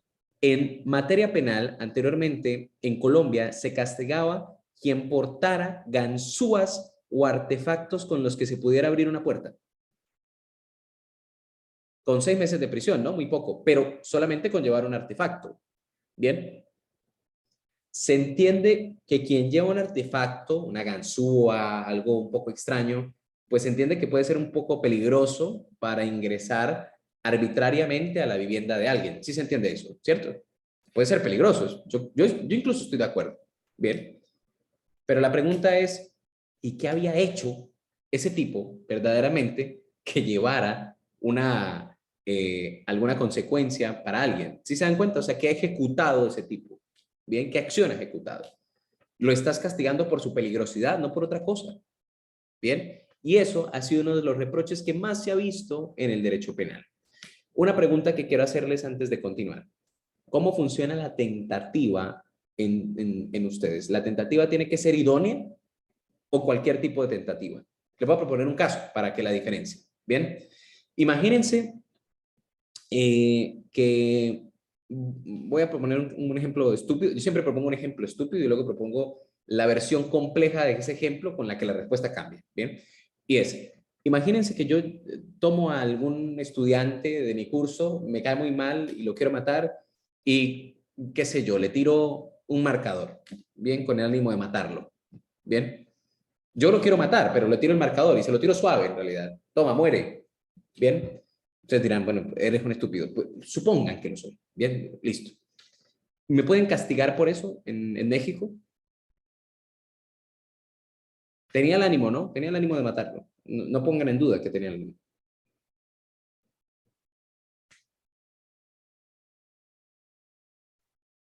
Yo supongo que no, sí. O sea, no soy peligroso, no supongo nada. Bien. Ahora les voy a hacer la siguiente pregunta. Entro a un centro comercial a matar a Juan. Le quito el arma al celador del centro comercial, al vigilante, y la disparo en 3 ocasiones en contra de Juan, pero el arma estaba descargada. Bien, nunca hubiera podido disparar. ¿Me pueden castigar por la tentativa en este caso? Sí, ¿Por qué? porque por una situación externa a él fue que no lo hizo, pero su intención era hacerlo a menos que, o sea, si hubiera estado cargada lo hubiera hecho. ¿Ves que se parece mucho al ejemplo del marcador? Porque por una situación externa no lo mate, pero mi intención era matarlo. Pero tú me vas a decir, sí, Sí. pero era tonto lo del marcador. Pero ambos eran inútiles para producir el resultado. ¿Cómo dice, en qué artículo está arreglada tu tentativa? Pero puede ser una tentativa, doctor, una tentativa de lesiones, ¿no? Al simple hecho que usted le aviente el borrador o el... Sí, solamente hablemos solamente del homicidio en este caso, Ok. ¿bien? De la figura del homicidio, ¿bien? ¿Cómo está arreglada la tentativa en su código penal?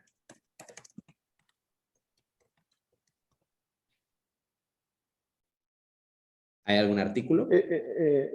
Bueno, de acuerdo al delito, hay delitos que son, ¿cómo decirle? Dependiendo también el delito o lo que el legislador trata de, por ejemplo, lo que es la vida. Ahí Sí.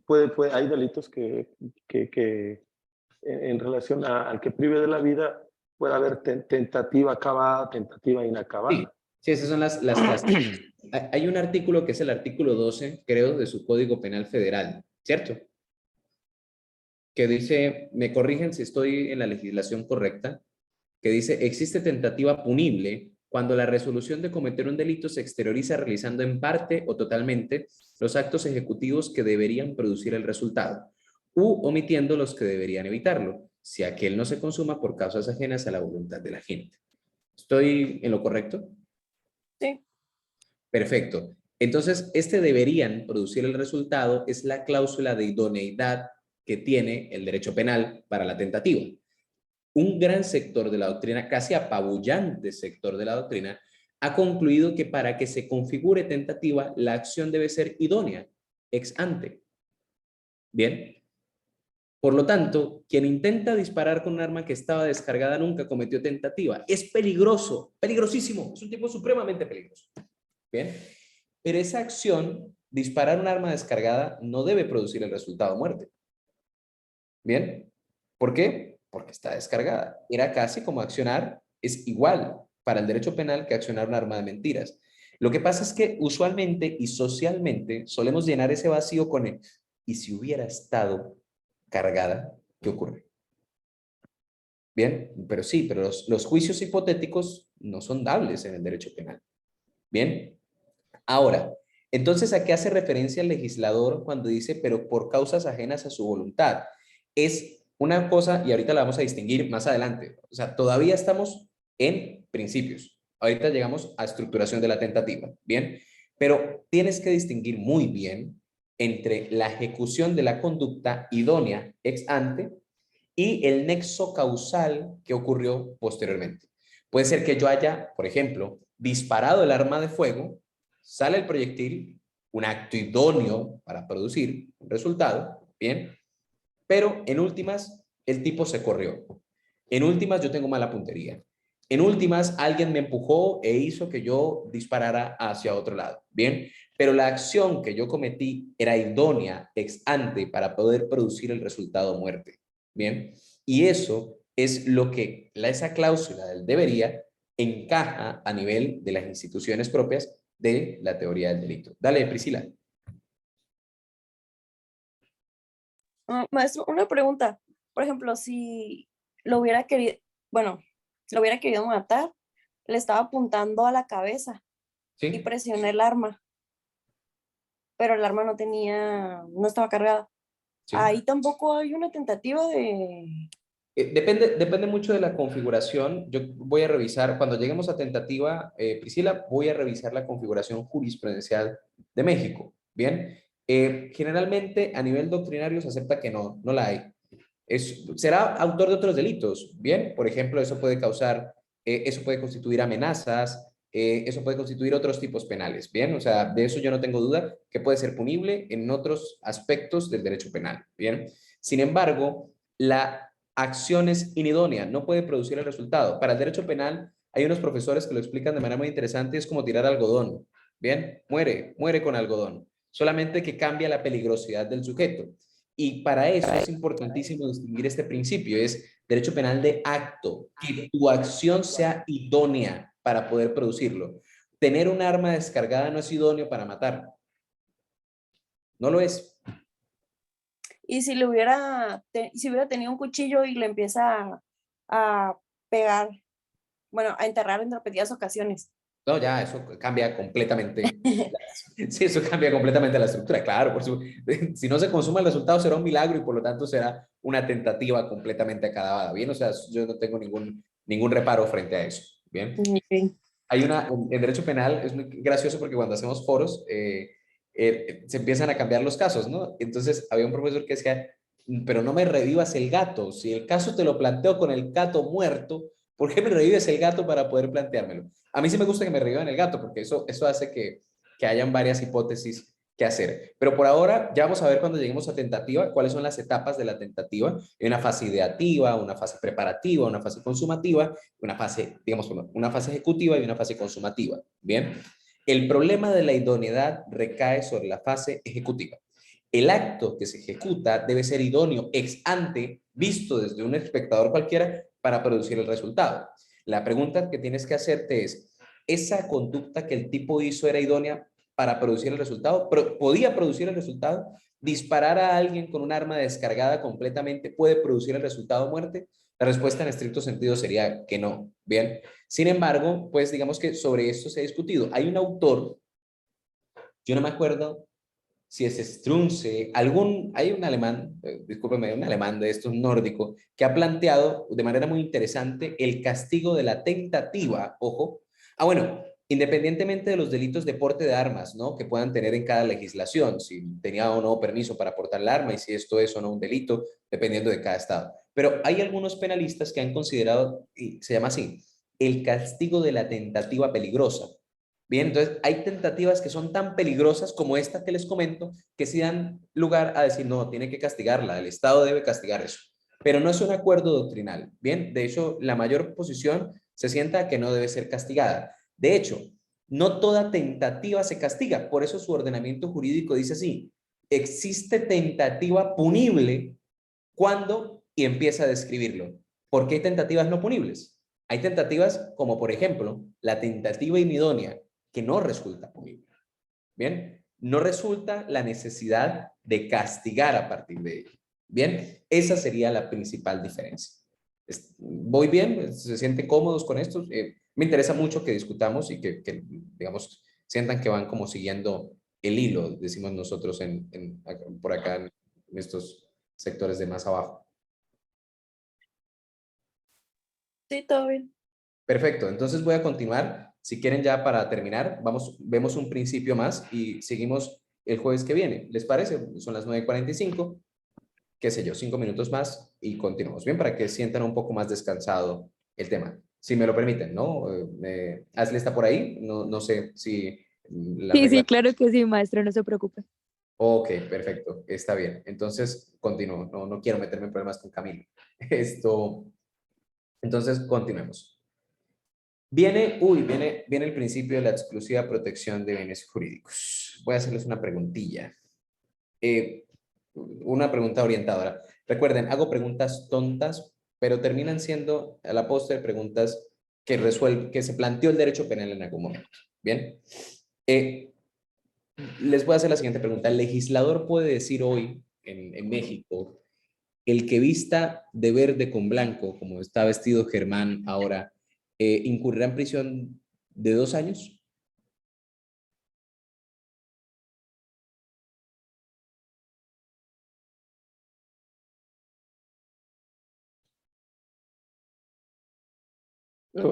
Tal y como pone el ejemplo, que tenga conocimiento, no. Sonaría terrible, ¿no? Sería terrible para el derecho penal.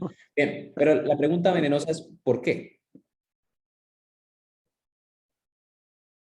Miren, es que uno no se hace esas preguntas, ¿no? Uno piensa que el derecho penal está ahí, que uno está muy protegido por el Estado, pero ¿qué te protege, Germán? ¿Qué es lo que le impide al Estado que mañana diga, no, pues mira, que la persona que tenga camisa verde a partir de ahora, 2 años de prisión? ¿No sería discriminación? Listo, muy bien. ¿Y no crees que hay gente que dice, por ejemplo, libre expresión, ¿no? No, pues yo me quiero expresar como quiera, ¿cierto? Y una de las formas de expresarme es mi vestimenta, ¿cierto? Pero tú, por ejemplo, hay delitos de injuria, de calumnia, de agresión que me cercenan la capacidad de hablar. Yo quiero decir que tú eres un hijo de las tantas y no puedo porque estos delitos me lo prohíben, me están cercenando. ¿Bien? Y discriminación, pensémoslo, discriminación si fuera una personalidad concreta de Germán. Yo lo estoy prohibiendo para todos. No me gustan las camisas verdes porque soy legislador y no quiero. Bien. Es más, imagínense, a proponer el siguiente caso. Hacen una votación en México y se pone a discusión de la sociedad mexicana si quieren que se prohíba la camisa verde. No, ¿cómo va a prohibir la camisa verde? Ese es el color de su equipo de fútbol. La camisa amarilla. Bien, vamos a prohibir camisas amarillas. ¿Listo? Para tenerlo en cuenta.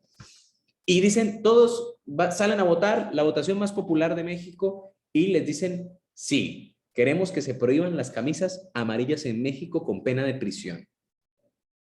¿Consideran ustedes que el legislador lo puede hacer?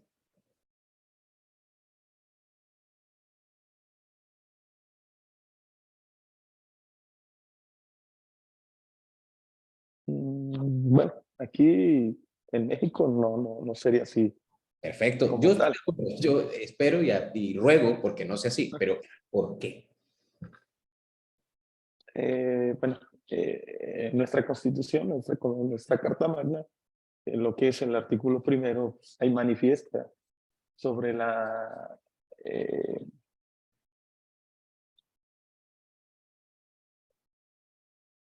todo aquello que atente contra la dignidad, o sea, el respeto a los derechos humanos, todo aquello que atente contra la dignidad. Y en este caso, bueno, sería algo así, ¿no? Ok. porque está atentando contra la dignidad, porque es el gusto de esas personas que les gusta traer una camiseta verde. Ok, bien, bien, bien, vamos bien, excelente. Imagínate que hay gente que le gusta ir insultando a los demás también. ¿Y cómo hacen ellos para no decir, venga, pero mi dignidad, es que a mí me gusta ir vociferando que tal persona es un hijo de las tantas, pero también a mí el derecho penal me lo prohíbe? ¿Por qué? ¿Por qué está bien en el que va gritando cosas y por qué está mal en el de la camisa? Que esa es la diferencia, ¿no?